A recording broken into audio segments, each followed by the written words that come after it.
Good morning, everyone. Thank you for joining me for our Saturday morning day text. We meet every weekday morning and Saturday morning between 5:30 and 6:30. I usually put up a notice, and for the most part, I try to keep the day text at this point to 6:30. But because of different activities and early work-related stuff, sometimes I may start the text a little earlier. So usually we'll get going between 5:30 and 6:30. And what we do is we work our way through the biblical books and histories as well as other related texts. And we're working our way today through the letter of First John. This will be our first day text in or for the letter of First John. What I do at the beginning of each of the day texts where we start a new book or letter is I go over the important manuscript evidence that is our basis for accepting this text, the reason we have it today for the most part. There are thousands of New Testament manuscripts. Good morning, everyone. And so we look at the texts or manuscripts that pertain to each book when we start a new day text, letter, or document. So with respect to First John, there is early representation in the early papyri, which are usually dated to before 400 CE. And so P9 or P Oxy 402 contains a small part of the letter of First John and is dated to about 250, the middle of the 3rd century. First John is also included in the three great codices, Sinaiticus, Vaticanus, and Alexandrinus of the 4th century. And there's also some reference to First John in later papyri, like P74 in the 7th century. So we have early papyri, later papyri, and the three great codices representing the letter of First John. So we have good textual transmission evidence as well as other language versions that we can use to have confidence in the text that we've received today. So we're going to be reading the opening 4 verses of John's first letter, and I'll get right to it. We'll make a brief application, and then I'll give an update for tomorrow's show. In today's text, at times I'll put references, in brackets. Most often I put a separate note, but some texts I just put references in the body of the translation for now. Obviously when I publish the translation, they'll be separated. And as I go through it more and more, I'll probably reorient some of the embedded notes and information and separate them so the text is just more linear, more continuous. So we may skip past some of the bracketed comments or reference them at the end of the text. Well, let's get going with verses 1 through 4 and see what it has to tell us. So opening his letter, John writes, with reference to the word of life, who was from the beginning, whom we have actually heard, whom we have seen with our own eyes, whom we watched, even the one whom our hands touched. Verse 2, the life was revealed, and we have seen, and we bear witness, and we announce to you the unending life. Or if this is a title for Jesus, in the brackets you note, I put in capitals, the never-ending life who was with the Father. And then I give a string of references that parallel this idea of a pre-existent being existing with Jah, from Proverbs all the way to 1 John again, and who was revealed to us, like we're also told in John 1:14. Okay, verse 3, the one whom we have seen and whom we have heard, we are announcing also to you, so that even you may have a close association with us. In fact, our close association is in the company of the Father and his Son, Jesus Christ. You notice he does not say the Father, the Son, and the Holy Spirit. Just pointing that out because this would have been a perfect opportunity to do so if the Trinity was what the early Christians actually believed and taught. Verse 4, we are writing these things in order that our or your, in some manuscripts, happiness may be complete. And then I give a reference to John 16:24, where Jesus makes a similar comment. So here at the opening of John's first letter, just like in the opening of John's great message or gospel, he refers to the Word in the beginning, or from the beginning. So he's talking about the same Word as in John 1:1, who was with God, right? The one God. He's with that God. He's not with a person of God. He's with a person, but that person is God. There's no separation between person and being ever in the Bible. That is a later Trinitarian teaching that actually contradicts very plain statements in the Bible. It contradicts everything Jesus taught, in fact. But we understand, or we try to make allowance as Christian witnesses of Jah for Trinitarians who've been confused by many people who've promoted this belief, mostly to try to deal with their inability to understand monotheism in accordance with the Bible. Most Trinitarians have a very hard time accepting Jesus' words in John 10, or the belief that's taught in the Bible that the sons of God are gods, just like Jesus taught in John 10, and that if they can be called gods, so can he as the Son of God. Most Trinitarians cannot handle that. They don't know what to do because they can't figure in this idea of other gods in the way that we do according to the Bible, who only represent and act as if they're Jah. So there's no compromise to his one true godship. They can't put that together for some reason. I don't know why. Or they're just so committed to the Trinity and church history that they cannot see the Bible apart from it. The fact is, though, you do not need the Trinity to understand anything in the Bible. The Bible tells you exactly what you should believe all over the place. And here we're told about Jesus as the Word, who was in the beginning, whom they heard, they saw, they watched, their hands touched. Okay, they're talking about the Word. They're talking about the one who was from the beginning. So how did they see, hear, and touch him, observe him? Because he became flesh. The Word, who was actually in the beginning with God as a real personal being, just like he talks about all over the place, came to the earth in the body that Jah prepared and bore witness to his Father. And that's why the Christians here are bearing witness about him. And it says again in verse 2, he was with the Father. Right there, we have an identification of the God with whom Jesus was, according to John 1:1, as the Father, which we already knew based on what Jesus says elsewhere, in John 5 and other texts. John 8:54, I should reference as well. But when Trinitarians see terms like Father, they immediately disconnect from the Bible and go straight to their doctrinal terms and understanding as a person of God. Never does the Bible say that. Not even one time. They say it over and over and over again. It's the only way they can interpret these texts, by replacing the terms in the text with terms that may be similar or the same but with different meaning, or that have added descriptions like of God, person of God. These are all terms they have to read into these references, or it won't make any sense to them. It would be our beliefs, right? They'd be believing what we believe if they didn't use the Trinity. So again, we're being told about the one who was in the beginning. Genesis 1:1, Proverbs 8. The person of wisdom speaks about the events of Genesis 1 and being there with Jah like a child. That's why Jesus identifies himself as the wisdom of God. So, and he even says he speaks the same way that wisdom speaks with reference to his children. So I'll put a link in the description below for that. But you can you can go to my blog, Watching the Ministry of the Elihu Books Topical Index, and just look for the text that deals with Proverbs 8, and you'll see references. But I'll put a link in the description as well. It's not there yet, but since we're kind of talking about it, it doesn't matter. LJ Nuata, it predicate nominative, it's still a noun.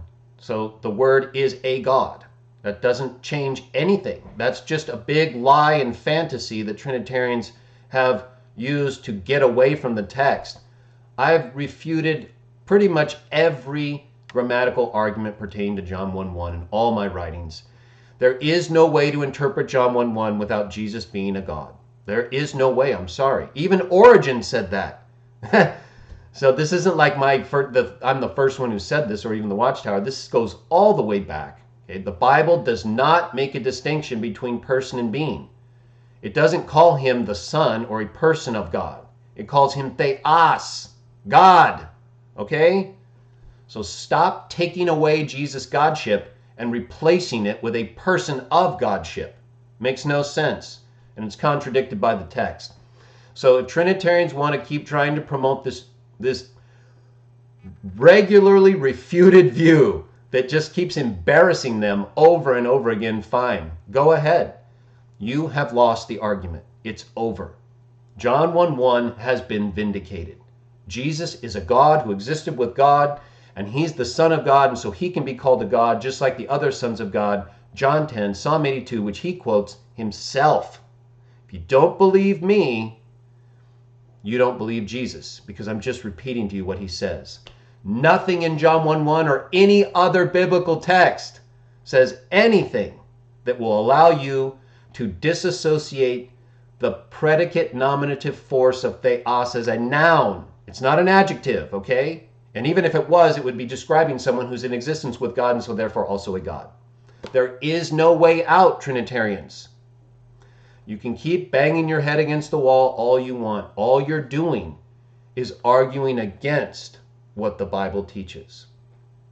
So in any case, if you haven't figured that out yet, if all the information that's been written to this point, if you've read it and you haven't figured this out, there's nothing I can do for you. There's nothing anyone can do for you because you're not willing to do it yourself. The information is readily available and clear. There's no controversy except for those who have essentially committed themselves to this Trinitarian idea of John 1:1 to the point where it would take supreme humility to back away from everything they've written to this point, right? Because they've become so aggressive in being against the proper understanding of John 1:1 or even 1 John 1:1 that it would require them to take back so many things that they've stated incorrectly. I mean, from Caldwell, who totally misrepresented his own rule. Okay, this is a Greek scholar whom Metzger, another Greek scholar, cited. Both of them blew it. Metzger and Caldwell, two Greek scholars, blew it. Okay, they couldn't understand Caldwell's own rule, which was wrong. So how many decades of misunderstanding did we have to deal with because of those two and others like them that misrepresented John 1:1 to us, lied to the whole world about Caldwell's rule, and then tried to put in its place this idea of qualitativeness as if it somehow projects Trinitarianism into the text. I mean, it's just one grammatical folly after another by the so-called scholars, right? They can't even understand their own rule. That's how smart they are. In any case, if you want to believe those kinds of people, good luck to you, because that's all you have. The Word was with the Father. The Father is God. He's the God whom the Jews said was their God, according to Jesus in John 8:54. The Jews weren't calling Jesus the the Holy Spirit and the Father God, according to Jesus. They were only calling the Father God. Their God was the Father. John 8:54. Jesus was with that God in the beginning. John 1:1. 1 John 1:1. These are very clear texts. They're not confusing. They're not difficult to understand. And I cannot tell you any reason why Trinitarian scholars have failed consistently to properly understand this verse. It just goes to show you that they're always learning and never able to come to an understanding of the very texts they're talking about. It's unfortunate, but it's what Jesus had to deal with in his time, right? Who were his main enemies? The scholars, the grammarians, the scribes, the Pharisees, the religious leaders who knew the texts. They just didn't know what the text meant. Or if they did, they refused to accept it. I get comments all the time, same things, over and over and over again. People never progress. It's sad. Because they don't really want to progress. They just want to keep arguing about the text. That's the only ministry they have. That's not the only ministry we have. That's not even part of our ministry. To us, these texts are clear. So spending time even like I am now is in some ways a waste of time, although I had a comment, so I wanted to talk about it. But I mean, how many times do we need to talk about these texts before you get it or don't get it? And if you don't get it, well, why keep bringing it up? Just move on and do whatever you want. But people love to get into the very same issues that have already been discussed repeatedly because they don't really want to learn. They just want to keep making issues out of things that people have already resolved. So I'm happy to do it a little bit, but to me, it's unbelievable how badly Trinitarian scholars have failed the biblical text. From John 1:1 to so many others, John 8:58. I mean, they just can't figure these texts out. And they claim to be so smart and they understand grammar, and they can't figure out John 1:1, John 8:58. You know, I mean, listening to them is pretty much pointless now, right? I mean, because if they haven't figured those texts out, well, what are you expecting them to figure out? They're not going to just all of a sudden wake up and come to this understanding that you've been telling them for over 2 decades, 3 decades. So just let them go. Comment here or there like I do, but try to understand any text you try to get into that deals with these issues. That's all they care about.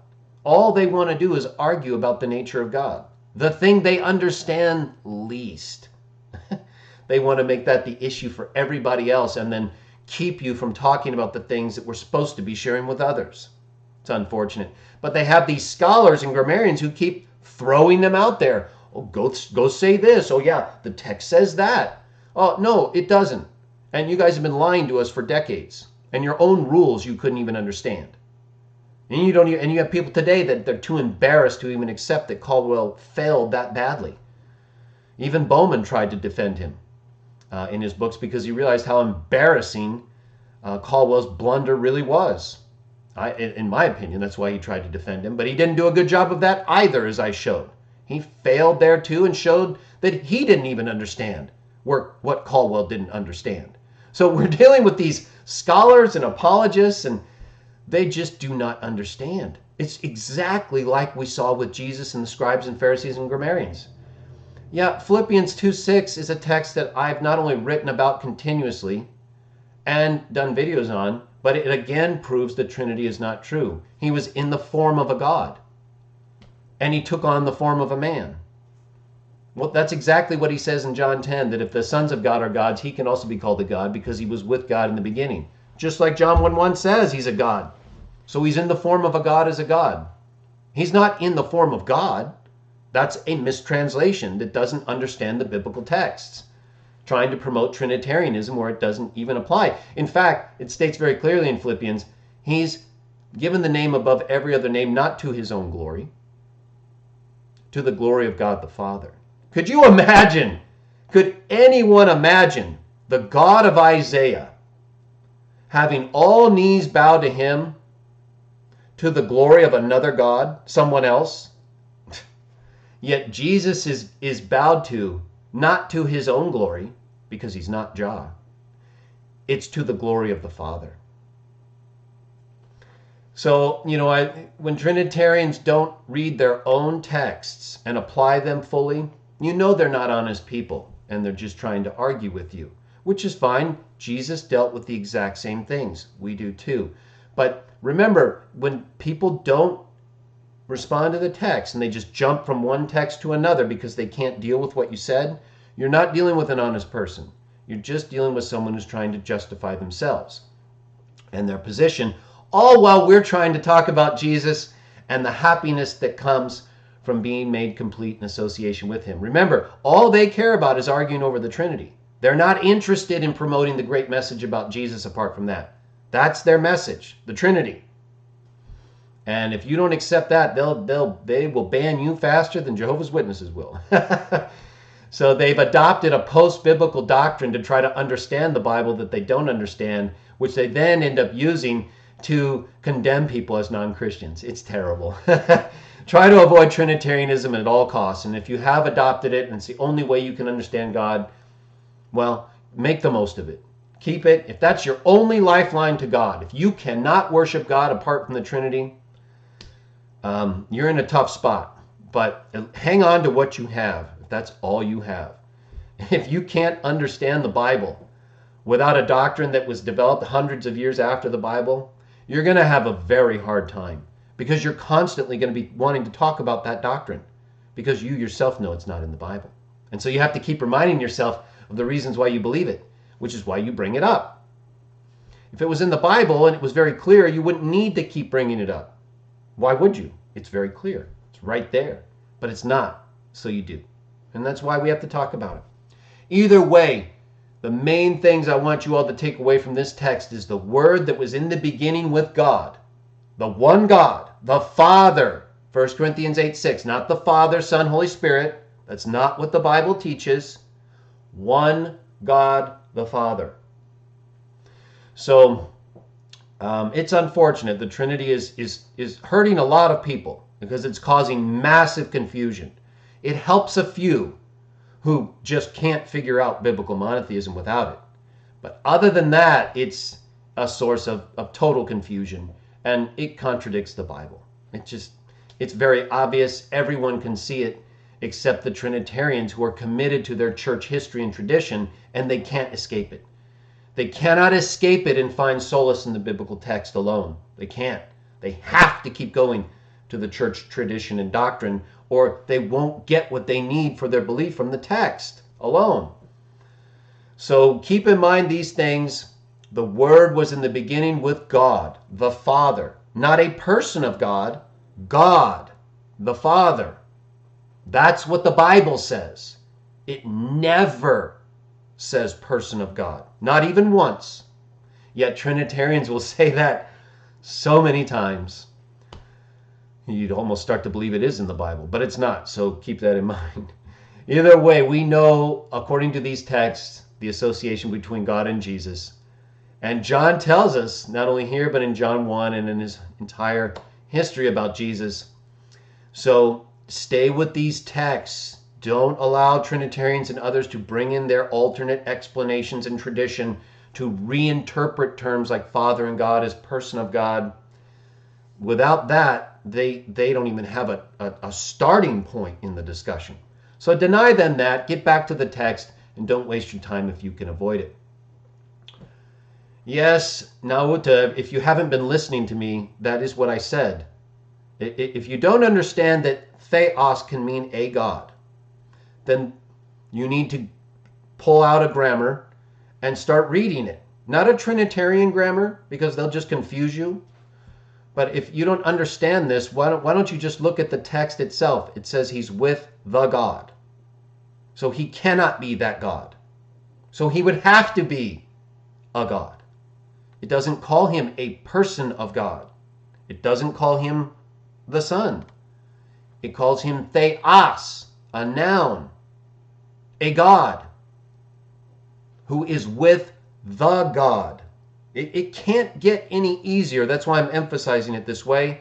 It's really unfortunate that people have been confused to this extent, but there's no way to help them. It's like with the Watchtower and believing that they're, the only ones preaching around the world. They can't escape this idea that's been put in their mind. Yeah, no, that's what you don't understand is there are many spirits. There's one true God, and all these spirits have a choice. They can be their own God, or they can be the same God as the Father. Okay, which one do you think Jesus is? Who did he say he learned from? Who did he say if you saw him, you saw? Who did he say he only does what he saw doing? The Father. When you see Jesus, you're not seeing another God. You're seeing the Father. He says that in John 14. Have you ever read John 14? So then you know for a fact he's not another God. He's the Father. That's the whole point. John 10, you might want to read if you haven't read John 10, 29 through 36, where Jesus refers, he's being accused of being a God.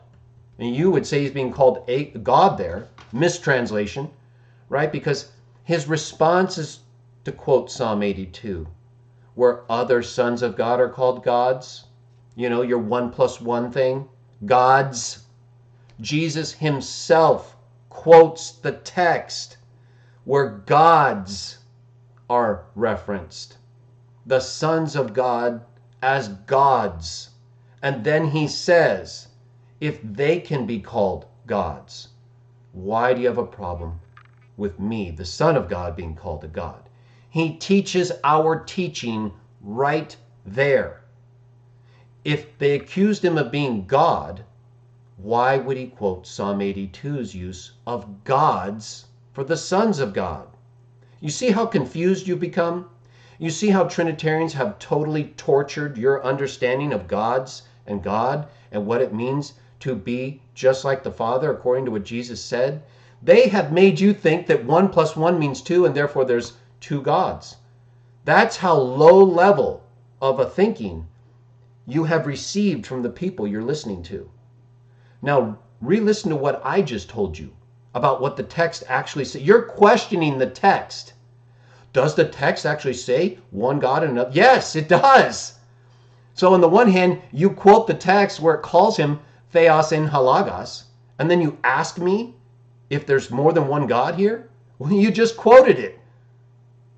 If he's called God, Theos en Halagos, and he's with the God, why would you ask me one God plus one God means 2 gods, or state that? You just read it. Okay? You just read it in the text. One God, the God, is with another God. But it's not another God in the sense of polytheism, that there's 2 separate gods, each doing their own thing. One God, Jesus, only does what the other God does. So you're not seeing 2 gods in the sense of 2 representations. It's the same. It's the exact same God in 2 spirits. So if you cannot understand that, if you can't understand the text you not only just read but quoted to me, that uses the word God, theos, for 2 different beings, and therefore it would have to mean 2 gods, but in the sense that we understand it and the Bible teaches it, it's not 2 separate different gods, 2 separate spirits who are the same God. That's what it says. That's what Jesus says. I just gave you the John 10, Psalm 82 example, but I find it fascinating. You don't even understand what you're quoting.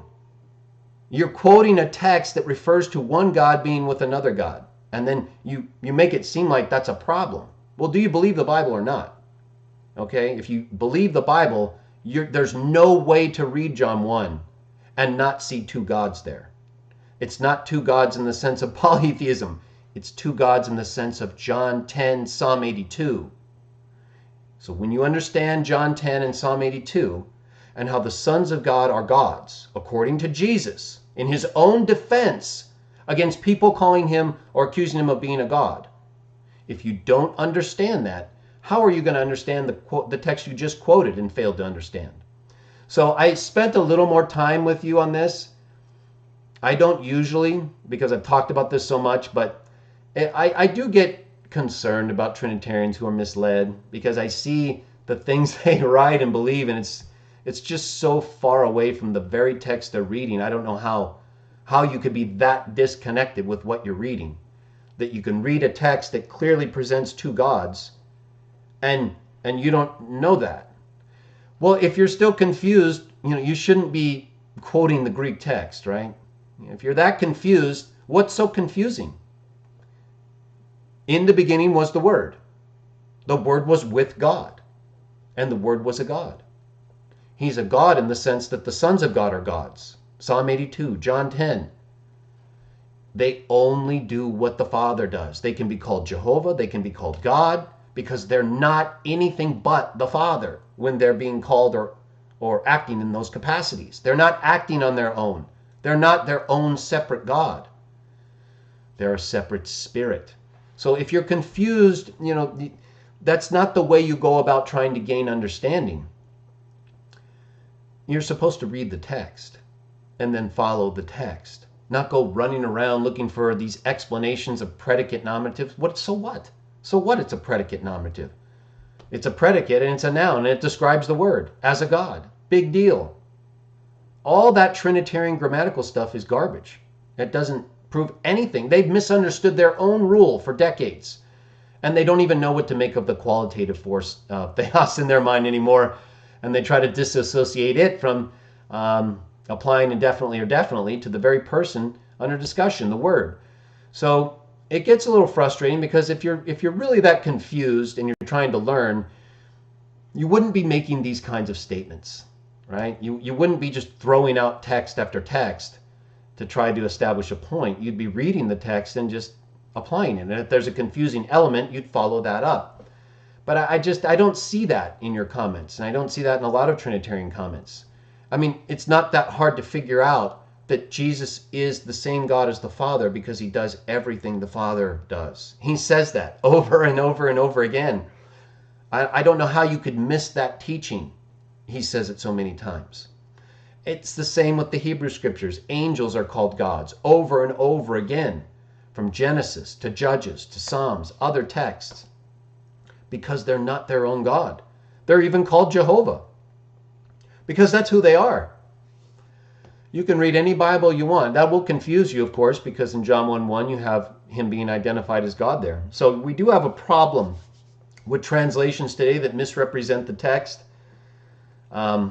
And of course, I don't know you and you know me, but I've done all these videos and many things. It's not hard to find answers to these questions. So if you just are new to the channel, that's a little different, but I don't know that. You see, if you're commenting and making comments, then I assume you've kind of checked out the videos and you know to some extent what we're about.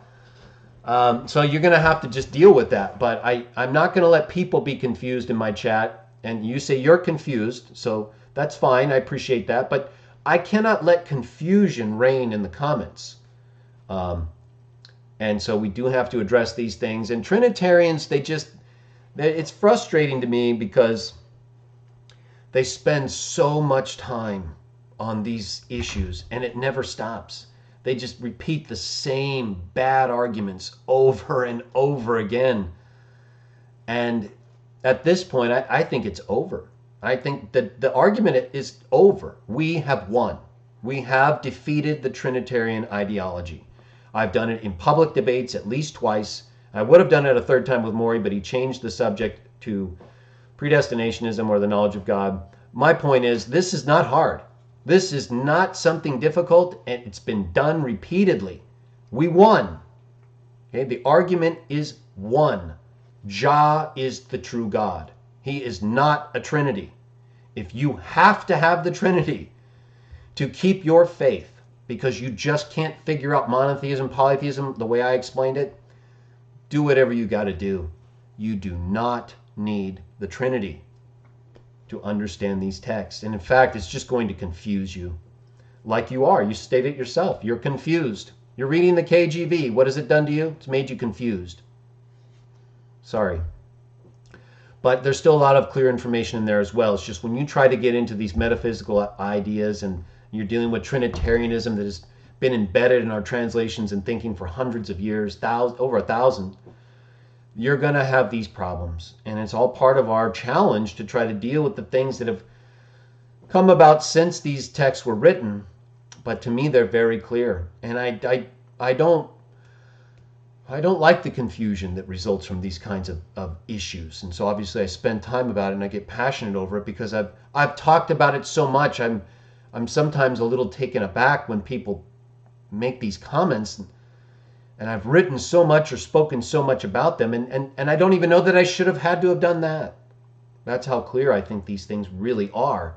Now, I'm not saying they don't get confusing through people and translations, but if you really want to see what's happening, just read the texts.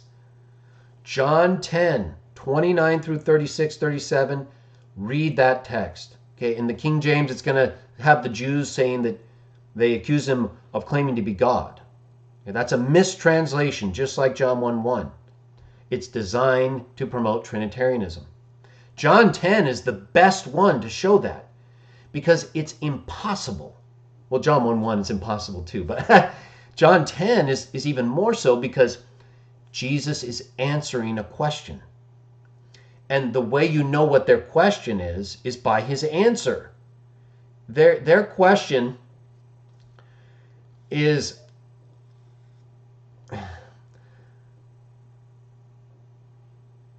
well, there's another question in the chat, but we'll get to it. No, the Jews actually attempted to stone Jesus for claiming to be the Messiah, and they condemned him for death before the high priests were doing that as well. So, in any case, we were talking about the Trinity.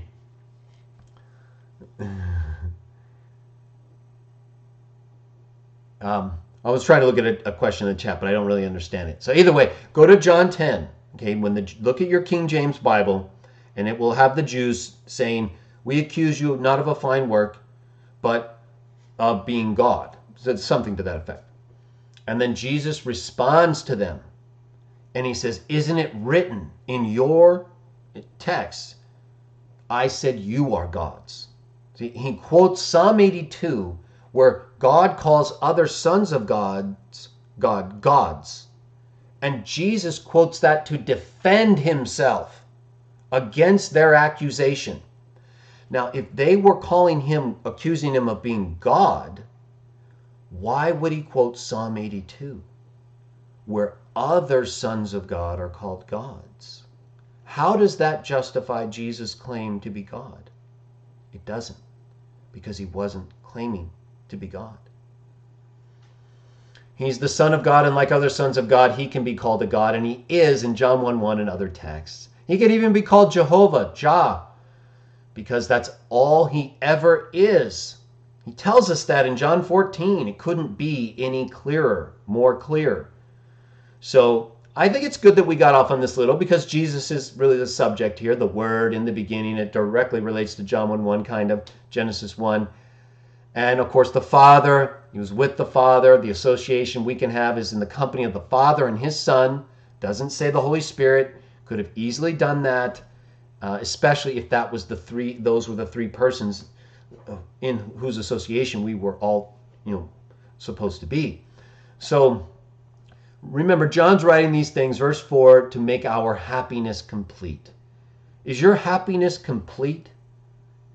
I don't know if it's going to be that complete if you're arguing about the Trinity all the time, especially with other Christians, right? We're supposed to be united in our message, proclaiming the Word, proclaiming the Father, and baptizing people in their name and in the name of the Holy Spirit, the power sent from God that allows us to do these things and that essentially set in motion the Christian congregation, according to what Jesus said in John 16, the helper who would come and teach them and us all these things. So that's the Holy Spirit. And although we allow for different degrees of understanding, since it's a metaphysical being or thing, spirit, when it comes to Jesus, it's so obvious. And he tells us himself, and we have many texts.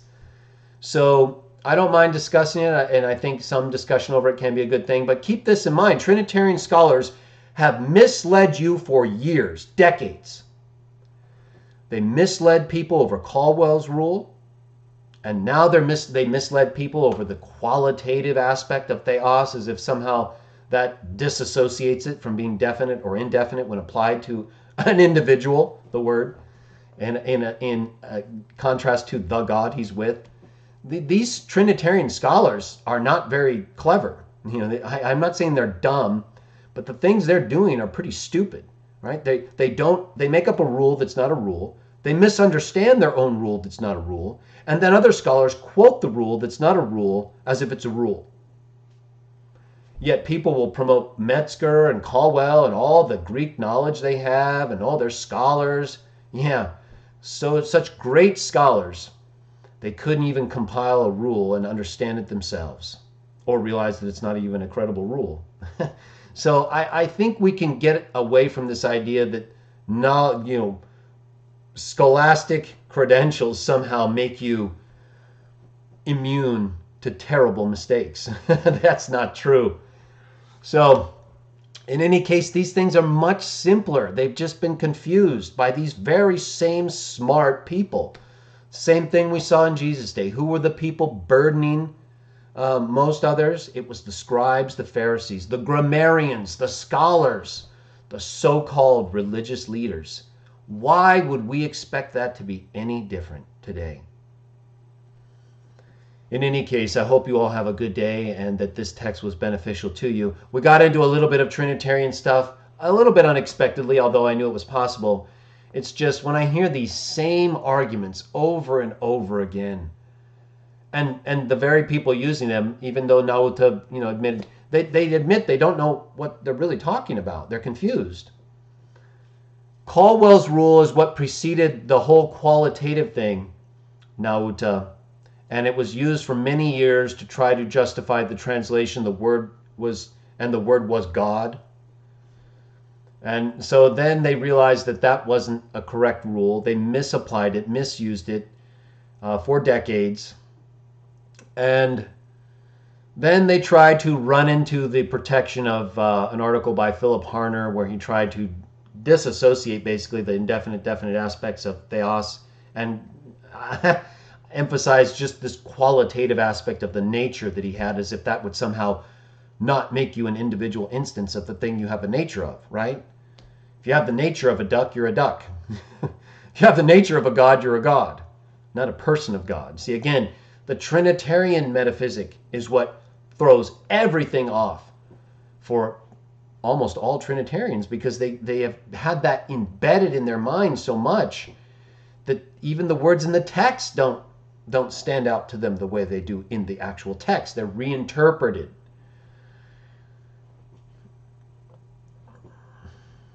I'm just reading a few comments here. Yeah, it is hard, I understand, but keep in mind, I deal with these things a lot. So don't take any, you're all asking me questions, and that's fine. But remember, I get these questions all day. I get them in email, I get them in text. And I've written and I've debated about these things, so it's not like there's a shortage of information, Go to my Elihu Books Topical Index if you want more on John 1:1 and Caldwell's Rule. My Jehovah's Witnesses Defended 3rd edition, actually the first three, 1st edition, 2nd edition, and 3rd edition, they all go into it in detail. So you should get a version of that book, and the extensive information about Caldwell's Rule, John 1:1, predicate nominatives, all the stuff that's been mentioned in the comments today, you'll find there. I gave just, like a condensed version, because obviously I can't get into all of the technical aspects of things on a day text show. But we'll probably do a John 1:1 show at some point, because there are a lot of issues, a lot of history, and obviously we can talk about it a long time. So keep these things in mind. And, I'm here to try to bring people together. I have done debates, and I do believe I won those debates and established the truth. But, the people on the other side believe they won, right? So they believe they established the truth. Big deal. My point is, in bringing that up, is this isn't new to me. I've done this. I've engaged to the extent I think is necessary. So I'm convinced of these things in ways that, while you may not be, try to read or listen to what I've done to this point, either in the debates I did with Bowman or White or the writings I've done since then. There's an article on my blog, I'll put a link in the description, it's not there now, on the assumptions of Trinitarianism revisited. And it's a direct response to James White and others on many things they never responded to, in my view. And I think that still stands today as an unanswered article that goes into detail about a lot of these things and how they misapply even other texts. There are scholars who misapply the text from Pliny in his letter to Trajan, where they will refer to Pliny in reference to the Christians as if they worship Jesus as a god. Well, they'll translate that as worshiping Jesus as God. But the Romans didn't believe in God or one God. They believed in many gods. So there's no way Pliny could have been saying they worship Jesus as God. He would have had to have been saying, just like John 1:1, they worshiped him as a god. Only Pliny would have had the wrong understanding of a God, right? Because he believed in many actual separate gods with different identities and functions. That's not what the Bible teaches about Jesus as a God. He is the Father. He is Jehovah. He's not some other God. He's just a separate spirit, a son of God, who chooses only to be that one God.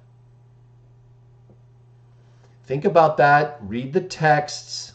Try not to allow Trinitarianism, person of God, and all that stuff to get into your mind, because it will make it more difficult. It will make you confused. And just like you said, that even though the King James Version is more often, of course, than not, faithful and useful, these Trinitarian texts, combined with the confusion that gets associated with terms like God or a God, it makes it very difficult. So I can understand, and I do sympathize. That's why I've done so much about this subject and this text. It's just I've done so much so often. It's when it comes up again, it's like, oh no, again. But I know for other people, it's a somewhat of a new thing, or they're just learning. So I do understand it. Just try to understand. I get this all the time, and it can get a little frustrating. I mean, it gets boring. It's like, oh no, again. This again. So my initial reaction, at least at this point, is to kind of be like John 1:1 again, or this whole a God again. But I'm happy to go over it with people who don't really know a lot about it. I just don't know who doesn't know a lot about it, right? I don't know if in your comments you're a long-standing Trinitarian and you're just burdening me or my comment. I don't know those things, so I have to deal with the comments as they are. And then as I get to know you, we can talk further about the real issues if there's more going on. Well, let's just put it this way, because this is very important. My goal here is not to make Trinitarians less confident in the Bible. That's not what I mean. I don't believe the Trinity is accurate. I don't believe you need it to understand these texts. But if you do need it, then use it. Okay? If you need the Trinity to be a Christian, then do it. Okay? It's more important that you have faith in Jesus, even if it's through association with a doctrine that's, in my view, not correctly explaining things, than it is for you to not have any faith at all. So as far as believing, so I believe Jesus is God. I just don't believe he's part of a Trinity. When I see Jesus, I'm seeing God. He tells us that in John 14.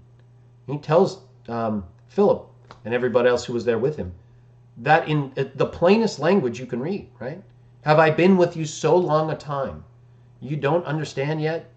If you're looking at me, you're looking at the Father. Why? Is Jesus the Father? No. He's only doing what the Father does. Because Jesus, like the other faithful sons of God, knows there's no other better way to be than God. That's the whole obligation we have. Will we be ourselves and do our own will? Or will we do the will of Jah? That was the whole point in the Garden of Eden, right? Do you want to have the knowledge of good and bad yourself before you're ready? Or do you want to be like God? Listen to him and let him teach you the way he taught Jesus everything.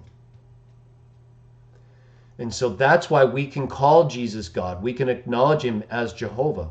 Not because he actually is the Father, Jehovah, the one God, but because anytime he's among us or doing anything, the only God he's showing you is the Father, is Jehovah, is God. So we don't refer to Jesus as a God in the sense that he's some separate God we acknowledge differently from the Father. He's the same God as the Father. He's just a different spirit who, like the other sons of God, do only what the Father does. And in that sense, they become Jehovah, which is the ultimate blessing and reward, right? I mean, if the Father himself allows you to be him to others, what greater blessing could that be? That's what Jesus did in our view. He became the Father in everything. Even when he didn't want to at the end, he submitted himself. And as a reward, He was given the name above every name, not for his own glory, but for the glory of God the Father. Thank you all very much. So we got into a little bit of a discussion there beyond some of the ideas in the text, although really today's text was about Jesus, the Father, the Word in the beginning. So talking about him and his relationship to God is a good thing. I just didn't know we'd get into it this much, I knew we would in John 1:1, but 1 John 1:1 wasn't as involving, so I wasn't quite sure. Either way, I thought it was a good discussion. I hope it helps. Try to remember the things I said in the context in which they're said, and that is as someone who deals with John 1:1 almost on a daily basis with questions and things, but who has also written and spoken about it many times. So for me, it's not, my most favorite subject because it's been done. In my view, we won. Okay, I understand the other side has their view. I believe we won. I believe we won not because I think I'm such a great debater or this or that. I believe we won because we had the right evidence and information, and I presented it well enough that I think that was made clear. That's it. That's all I mean. Okay? I think we won because we had the right information and it came out good enough. Either way, it's up for each of you to determine from there. Hopefully I've given you some good information that you can use. And my goal, remember, is not for you to stop being a Christian if you're a Trinitarian. My goal is for you to remain a Christian regardless of whether you're a Trinitarian. And if you need the Trinity, just keep going. Okay? It's better that you keep going at this point than that you try to totally undo everything if it's going to compromise your faith in Jesus. So if I can help you out, I will. And we'll keep moving through the letter of 1 John. We'll be back again on Monday. And then tomorrow we have another CW Jaw Talk show starting at 8:30 in the morning, Pacific Standard Time. It's going to be all about Micah 5. It's going to be the first part in a series on pre-Christian evidence that Jesus is the biblical Messiah. Micah 5 obviously will tie into certain Trinitarian-related issues as well because it speaks of the origins of the Messiah.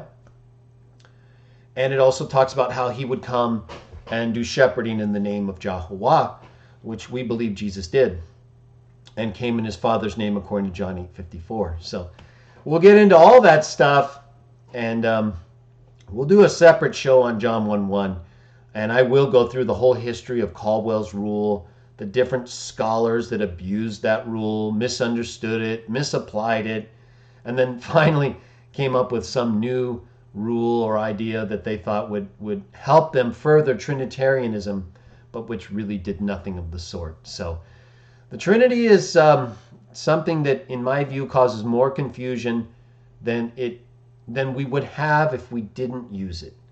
But I do realize that some people benefit from its ability to deal with the polytheism, monotheism things that we also deal with, like I just did, only differently. So I thank you all for joining me. I hope you'll join me again tomorrow for the CW Jaw Talk show on the pre-Christian evidence of Jesus as the Messiah, and then again Monday between 5:30 and 6:30 a.m.